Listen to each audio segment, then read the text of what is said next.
সংগ্রাম, সাধনা ও পরিশ্রম দিয়ে স্বপ্নকে জয় করতে হয়। স্বপ্ন কি সবাই জয় করতে পারে? যারা স্বপ্নকে জয় করতে পেরেছে তাদের নিয়ে চ্যানেল আইয়ের এই আয়োজন। আজকের প্রোগ্রামে অতিথি হিসাবে আছেন স্বপ্নজয়ী ইঞ্জিনিয়ার ওয়াহিদুর রহমান আজাদ।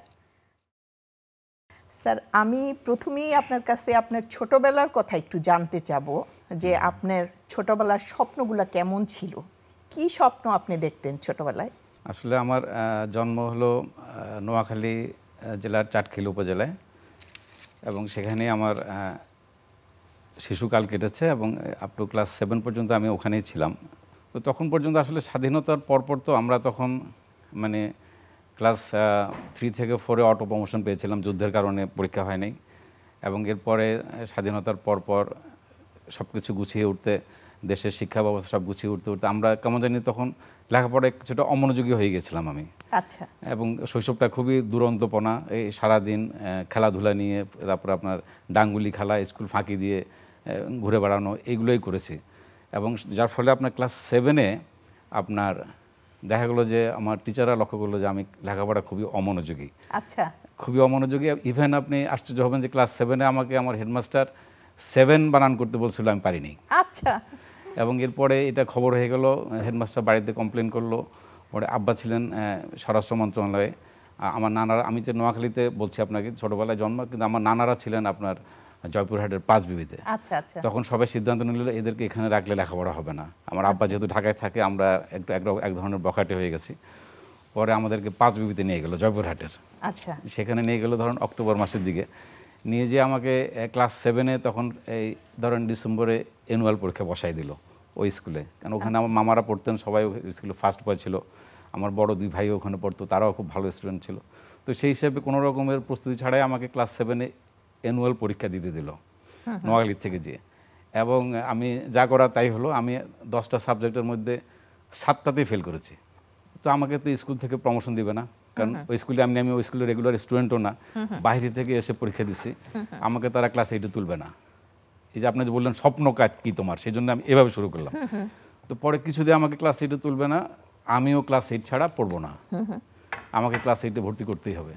আমি গো ধরলাম। পরে আমার মামারা সবাই গিয়ে স্কুলের হেডমাস্টারকে বলল যে স্যার, আমাদেরই তো ভাগিনা, আমরা তো স্কুলে ভালো রেজাল্ট করেছি, ওকে একটা চান্স দেন ক্লাস 8-এ। এবং পরে অন্য একটা স্কুল থেকে আমার জন্য টিসি সংগ্রহ করা হলো, যে promoted from class 7 to class 8, একটা সিস্টেম মতো ভর্তি করতে হবে। তো ওইটা দিয়ে আমাকে ক্লাস 8-এ ভর্তি করলো। করার পরে ধরেন আমি একেবারেই নতুন পরিবেশ, নোয়াখালী থেকে গেছি, সেখানে স্কুলে দেখা গেলো কি আমার সাথে সবাই একটু অন্যরকম আচরণ করে, কারণ আমি তো ওদের কাউকে চিনি না। ওরা 40 জন একই ক্লাসে ক্লাস 1 থেকে ক্লাস 7 পর্যন্ত পড়ে আসছে, আমি হঠাৎ করে এসে ওদের সাথে ক্লাস 8-এ ভর্তি হয়েছি। এবং পরে দেখা গেলো কি ওরা আমাকে বিভিন্ন রকম টিজ করে। আমার চুলগুলো তখন কোকড়া, অনেক চুল ছিল মাথায়, ওরা ওইটারে পেন্সিল দিয়ে বাড়ি দিয়ে স্প্রিং খেলে, মজা নিচ্ছিল, খুব মজা নিচ্ছিল। এই পর্যায়ে আমার একজন শিক্ষক, শ্রদ্ধেয় আরবি শিক্ষক, উনি জিনিসটা খেয়াল করছে, করে ওই দিন ক্লাসে একদিন বললে তোমরা ওর সাথে এরকম করো কেন, ও তো তোমাদের এখানে নতুন আসছে, তোমাদের বন্ধু, ওর এরকম করো কেন। উনি তখন একটা কথা বলছিলেন যেটা মানে লাইফ চেঞ্জিং, একটা স্টুডেন্টকে কিভাবে মোটিভেট করতে হয়। উনি তখন বলছিলেন যে দেখো, তোমরা যে ওর সাথে এরকম করো, ওর ফ্যামিলি কিন্তু খুব ভালো, ওর মামারা সবাই স্কুলে ফার্স্ট বয় ছিল। একটা কথা স্যার বলছে, আমি সেটা আপনাকে বলি, যেটা আমাকে মানে আমার তখন গায়ে কাটা দিয়ে উঠছিল ক্লাসে। স্যার বলছিলেন যে ছাইয়ের ভিতরে আগুন থাকে, তোমরা যে ওর সাথে এরকম করতেছো, ও কিন্তু একদিন তোমাদের ক্লাসে ফার্স্ট হয়ে যেতে পারে। এই জিনিসটা বিশ্বাস করেন আমার ভিতরে মানে ignited the fire in me. আমি চিন্তা করলাম স্যার এই কথাটা বলছে, এটা আমাকে সত্য প্রমাণ করতে হবে। এবং সেদিন থেকে বিশ্বাস করেন, সেদিন থেকে আমি লেখাপড়া শুরু করলাম। এবং ক্লাস 8-এ আমাকে স্যাররা বললো যে তুই বৃত্তি দে। দেখেন যে 7-এ যে আউট অফ 10 7টা সাবজেক্টে ফেল করছে, স্যাররা বললো তুই বৃত্তি দে ক্লাস 8-এ। মানে এই 7-8 মাসে আমি এতটা ইমপ্রুভ করছি। তারপরে যাই হোক বৃত্তি দিলাম, বৃত্তি আমি পেলাম না, কারণ এত তো চেঞ্জ করা সম্ভব না হঠাৎ করে। কিন্তু ক্লাস 9 থেকে গিয়ে I did never stood second in that school. যখন প্রয়োজন, যখনই যে পরীক্ষা হয়েছে, ধরেন first quarter, half yearly, final, প্রত্যেকটা পরীক্ষায় আমি ফার্স্ট হতাম। এবং 10টা সাবজেক্টে 10টাতে আমি হাইস্ট মার্ক পেয়েছি, এরকম হয়েছে। এবং ক্লাস 9-এ আপনার খুব মুষলধারে বৃষ্টি হচ্ছে, বাংলা পরীক্ষা, স্কুলে যেতে পারিনি। পরীক্ষা হলে ঘড়িও নাই তখন যে টাইম দেখবো, পরীক্ষার হলে পৌঁছতে আমার 1 ঘন্টা দেরি হয়েছে। 3 ঘন্টা পরীক্ষার 1 ঘন্টা হয়ে গেছে। আমাকে ওর মধ্যে স্যার পরীক্ষা দিতে দিল, যেহেতু আমি 9-এ ফার্স্ট বয়, দ্বিতীয় পরীক্ষা দিতে দিল। আমি ওই 2 ঘন্টা পরীক্ষা দিই, তাও আমি হাইস্ট মার্ক পাইছি ক্লাস 9-এ। তো দ্যাট ইজ দ্য মানে চেঞ্জ ইন মাই লাইফ। তো আমি যেটা বলবো যে মানে আসলে আপনি যদি ডিটারমিনেশন থাকে, you can do anything any time. আপনাকে লক্ষ্য স্থির করতে হবে এবং সেই অনুযায়ী কাজ করতে হবে। আমি ক্লাস 7-এ ফেল করার পরে আমি চিন্তা করছি আমাকে এই স্কুলে আমার ভাই এবং মামাদের যে ঐতিহ্য সেটা ধরে রাখতে হবে, এবং আমার মা, বিশেষ করে মা নাই এখন, আমি তার রুহের আত্মা মাগফিরাত কামনা করি, উনি আমাকে পিঠে হাত দিয়ে বলতেন যে বাবা আমার সম্মানটা তুমি রেখো, তোমার মামারা যেন বলতে না পারে যে বুবু তোমার ছেলেটা নষ্ট, এটা যেন বলতো। আমার এই জিনিসটা খুব লাগতো। তা আমি চিন্তা করলাম যে আমার মায়ের সম্মান আমি রাখবো, এবং সেই কারণে পরে কিন্তু আমি আর কখনো স্কুলে সেকেন্ড হইনি। এরপরে আমি পুরো জয়পুরহাট সেন্টারে আমি এসএসসি যেটা বলে মেট্রিক তখনকার দিনে, আমি পুরো সেন্টারে ফার্স্ট হয়েছিলাম, 4টা সাবজেক্টে লেটার পেয়েছি। এরপরে তো ঢাকা কলেজ, তারপরে বুয়েট, আমি ইন্টারমিডিয়েট আমি 81.2% মার্কস পেয়েছিলাম। এরপর তো বুয়েটে ভর্তি হয়েছি, বুয়েট থেকে ইঞ্জিনিয়ারিং পাস করে এরপরে আমি চিন্তা করলাম যে সরকারি চাকরিতে যাব না, আমি একটু স্বাধীনভাবে থাকবো, কিছু যেটা আপনারা যেটা বলেন যে স্বপ্ন দেখা, আমি চিন্তা করলাম যে আমি একজন সেলফ এমপ্লয়েড ইঞ্জিনিয়ার হব। পাস করেছি 1986 সালে বুয়েট থেকে, 90 পর্যন্ত আমি প্রজেক্ট বিল্ডার্সে ছিলাম। এরপরে আমি নিজে আমার ব্যবসা শুরু করি, কারণ ব্যবসা ছাড়া কখনো রিচমেন্ট হওয়া যায় না।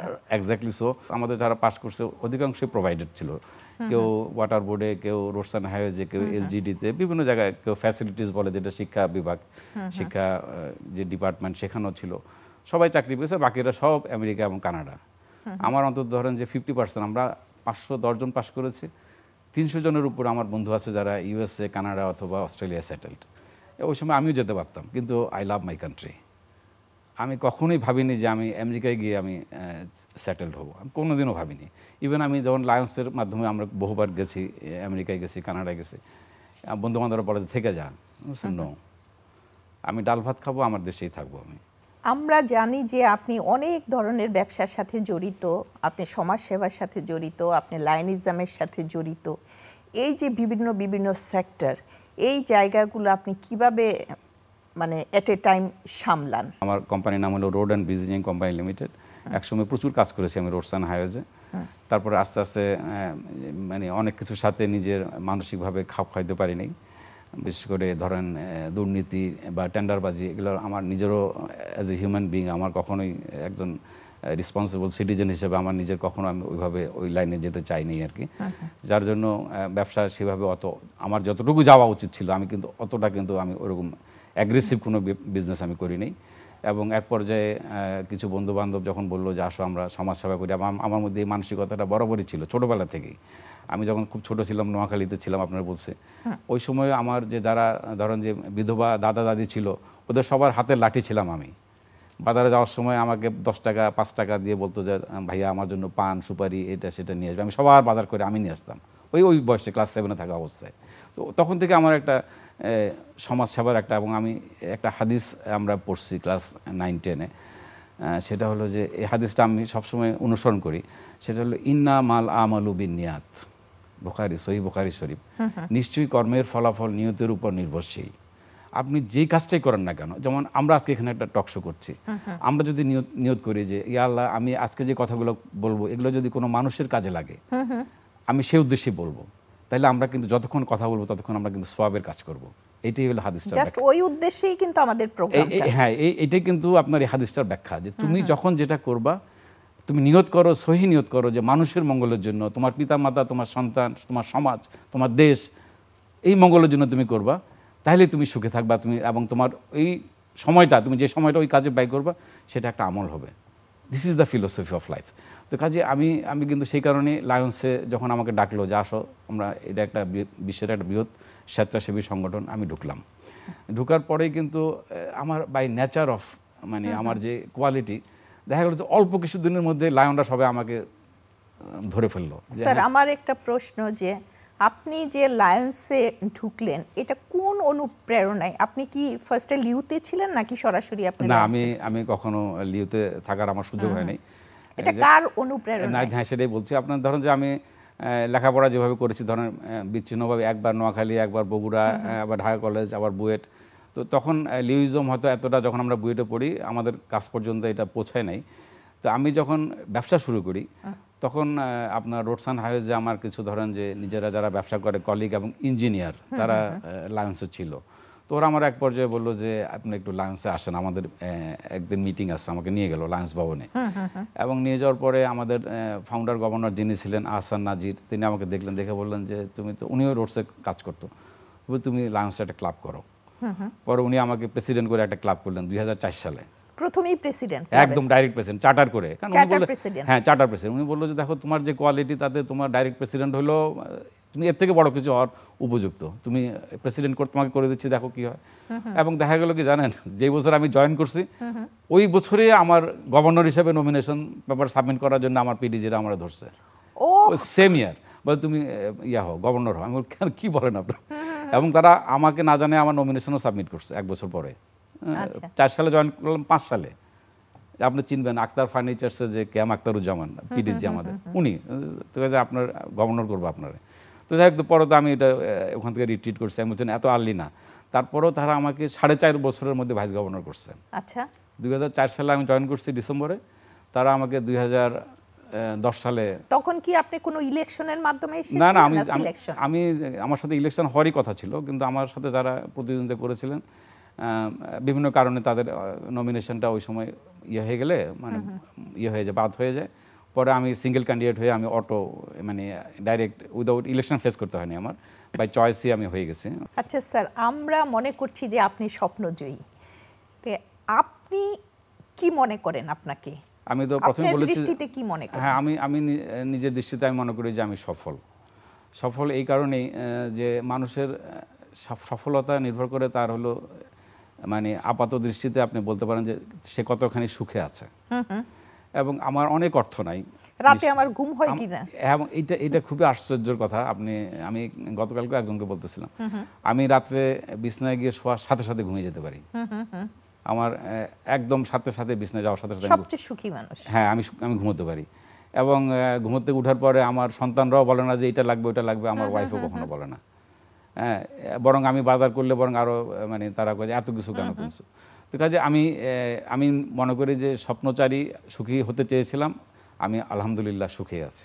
আপনার কাছে আমাদের প্রশ্ন হলো, আপনি বিজনেস করছেন, আপনি লায়নিজমের সাথে জড়িত, আপনি অনেক ধরনের সমাজসেবা করছেন, আপনি কোন জায়গাটায় মানে স্বাচ্ছন্দ্য বোধ করেন? ইদানিং আসলে সত্যি কথা বলতে কি, যে মানব সেবা ঢোকার পরে আমি প্রচুর আই ক্যাম্প করি আমার এলাকায়, চাটখিলে। এবং চাটখিলে আমি চাটখিল সোনাইমণি এলাকায় আমি যে সমস্ত আই ক্যাম্প করি, সেখানে আমি মানুষদেরকে বলেওছি যে আমার স্বপ্ন হলো এই চাটখিল সোনাইমণিকে আমি এই অন্ধত্ব নিবারণ মুক্ত একটা এলাকা হিসাবে দেখতে চাই। এবং সেখানে প্রচুর আমি আই ক্যাম্প করি। আমার রুগীরা যখন আসে বিএলএফ হসপিটালে, তাদেরকে অপারেশন করানো হয়। কিছু রুগী আমরা চিটাগাংয়ের সিএলএফও নেই, চিটাগাং লায়ন্স ফাউন্ডেশন। এবং এরা যখন ধরেন যে আমি রুগীগুলো আসার পরে, অপারেশনের পরে আমি ভিজিট করি, গেলে ওরা যখন পিঠে হাত দিয়ে দোয়া করে, এর থেকে শান্তি আর কিছু নাই। এবং তারা জিজ্ঞেস করে, বাবা তোমার নোয়াখালীতে চাটখিলে কোন বাড়ি, বাবা মাকে চেনার চেষ্টা করে, আত্মীয় স্বজনদেরকে চেনে, খুব খুশি হয় যে বাবা তোমার আল্লাহ তোমাকে বাঁচায় রাখুক। এর থেকে বড় কিছু মনে হয় না। এবং আমি মনে করি যে আমার মা যদি জীবিত থাকতেন অনেক খুশি হতেন যে আমার ছেলেটা মানুষের, এলাকার মানুষের কাজে লাগছে। আমার বাবাও খুব খুশি হতেন, যার জন্য চাটখিলের সাথে আমার একটা, এলাকার মানুষের সাথে আমার একটা অ্যাটাচমেন্ট সবসময় আছে। এবং আমি ওখানে গেলে আমি খুব স্বাচ্ছন্দ্য বোধ করি। ধরুন আপনি একজন নতুন উদ্যোক্তা, তা আপনি এই সময়ে কোন স্বপ্নটি আপনি বাস্তবায়ন করবেন? দেখেন, উদ্যোক্তা কথাটা কিন্তু আসলে ব্যাপক। এবং উদ্যোক্তা তারাই হয় যাদের ধরেন স্বপ্ন আছে, তারা দেশকে ভালোবাসে। দেশের থেকে আমি দেশের জন্য একটা কিছু করলাম, যেখান থেকে আমার নিজেরও কর্মসংস্থান হবে, যেখান থেকে আমার দেশের বেকার সমস্যারও সমাধান হবে, এবং আমি দেশ অথবা রাষ্ট্রের কোনো বোঝা না হয়ে আমি নিজেই একটা কিছু প্রোডাক্টিভ একটা কিছু করলাম। আমার ইন্ডাস্ট্রিতে, আমার কলকারখানায় কাজ করে মানুষ আরও প্রোভাইডার হচ্ছে। হ্যাঁ, এটাই হলো উদ্যোক্তা। তো আমি কনস্ট্রাকশনের সাথে ছিলাম, এখন আমি আস্তে আস্তে ওখান থেকে সরে আসতেছি ধীরে ধীরে। যে আপনার যেটা কন্ট্রাক্টারি হয়তো বলে, যে রোডস অ্যান্ড হাইওয়েজে বা এলজিডিতে কাজ করা, সেটা থেকে আমি অনেকদিন থেকে আমি এখন এটার সাথে আর অ্যাটাচ নাই। ভবিষ্যতে কিছু হয়তো ইন্ডাস্ট্রিয়ালাইজেশন দিকে চিন্তা ভাবনা করছি, এবং আমি একটা সোলার পাওয়ার প্ল্যান্ট করার জন্য চাইনিজদের সাথে কথাবার্তা বলতেছি।